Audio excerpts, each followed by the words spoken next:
اعوذ باللہ من الشیطان الرجیم بسم اللہ الرحمن الرحیم۔ سورہ بقرہ آیات نمبر 183 تا 188 میں روزے کے احکامات تفصیل کے ساتھ بیان کیے گئے ہیں۔ نیز رشوت کے ذریعے حکام تک رسائی اور ناحق دوسروں کا مال کھانے کی ممانعت کی گئی ہے۔ اعوذ باللہ من الشیطان الرجیم۔ یا ایہا الذین آمنوا کتب علیکم الصیام کما کتب علی الذین من قبلکم لعلکم تتقون۔ اے ایمان والو، تم پر روزے اسی طرح فرض کیے گئے ہیں جیسے تم سے پہلی امتوں پر فرض کیے گئے تھے تاکہ تم پرہیزگار بن جاؤ۔ ایاما معدودات فمن كان منكم مريضا او على سفر فعدة من ایام اخر۔ یہ گنتی کے چند دن ہیں، پس اگر تم میں سے کوئی شخص مریض ہو یا سفر میں ہو تو دوسرے دنوں میں گنتی پوری کر لے۔ وعلى الذين يطيقونه فدية طعام مسكين فمن تطوع خيرا فهو خير له وأن تصوموا خير لكم إن كنتم تعلمون۔ اور جو مریض یا مسافر ایک مسکین کو کھانا کھلانے کی طاقت رکھتے ہوں ان کے ذمے ایک مسکین کے کھانے کا فدیہ ہے۔ پھر جو کوئی اپنی خوشی سے زیادہ نیکی کرے تو وہ اس کے لیے بہتر ہے، اور اگر تم سمجھ رکھتے ہو تو تمہارا روزہ ہی رکھ لینا تمہارے لیے زیادہ بہتر ہے۔ یہ ابتدائی احکام تھے جس میں مریض اور مسافروں کو یہ سہولت تھی کہ بعد میں روزے رکھنے کے بجائے وہ مسکین کے کھانے کی شکل میں ان کا فدیہ ادا کر دے، لیکن اگلی آیات جو تقریباً 1 سال کے بعد نازل ہوئیں اس میں یہ فدیہ کی اجازت منسوخ کر دی گئی۔ شہر رمضان الذی انزل فیہ القرآن ھدی للناس وبینات من الہدی والفرقان فمن شہد منکم الشہر فلیصم۔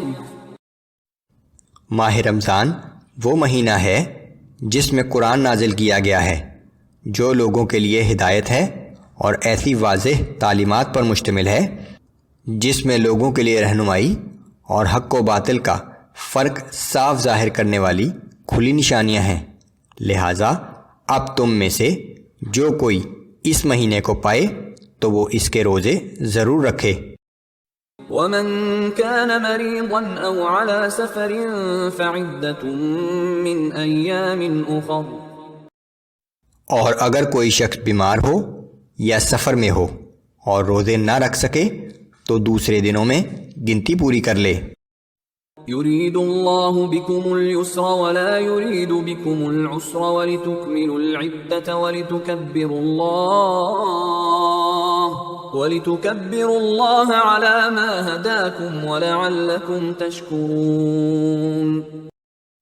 اللہ تمہارے لیے آسانی چاہتا ہے، مشکل نہیں چاہتا۔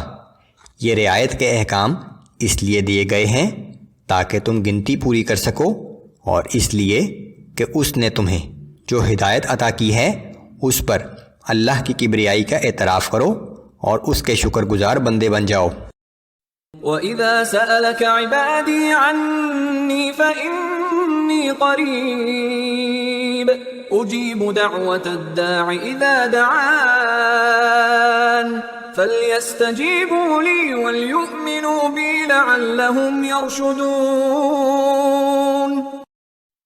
اور اے پیغمبر صلی اللہ علیہ وآلہ وسلم، جب میرے بندے آپ سے میرے متعلق سوال کریں تو انہیں بتا دیں کہ میں ان کے قریب ہی ہوں۔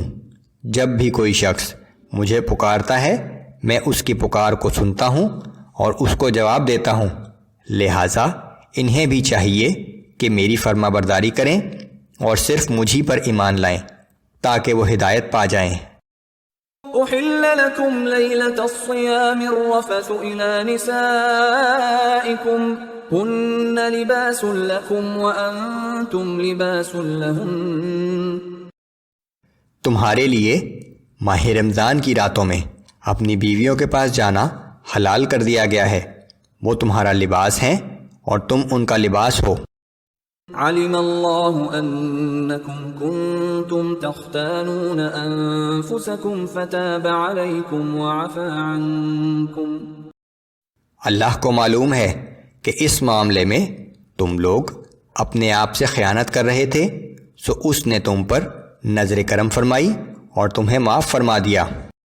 فالآن باشروهن وابتغوا ما كتب الله لكم وكلوا واشربوا حتى يتبين لكم الخيط الأبيض من الخيط الأسود من الفجر ثم أتموا الصيام إلى الليل۔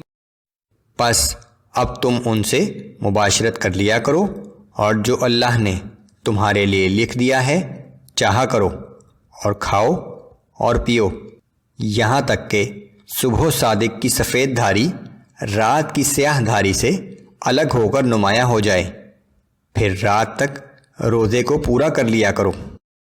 ولا تباشروهن وأنتم عاكفون في المساجد تلك حدود الله فلا تقربوها كذلك يبين الله آياته للناس لعلهم يتقون۔ اور جب تم مساجد میں اعتکاف کی حالت میں ہو تو اس دوران بیویوں سے قربت نہ کیا کرو، یہ احکام اللہ کی مقرر کردہ حدود ہیں، پس ان کے نزدیک بھی نہ جانا۔ اسی طرح اللہ لوگوں کے لیے اپنے احکام بیان فرماتا ہے تاکہ وہ خلاف ورزی سے بچیں۔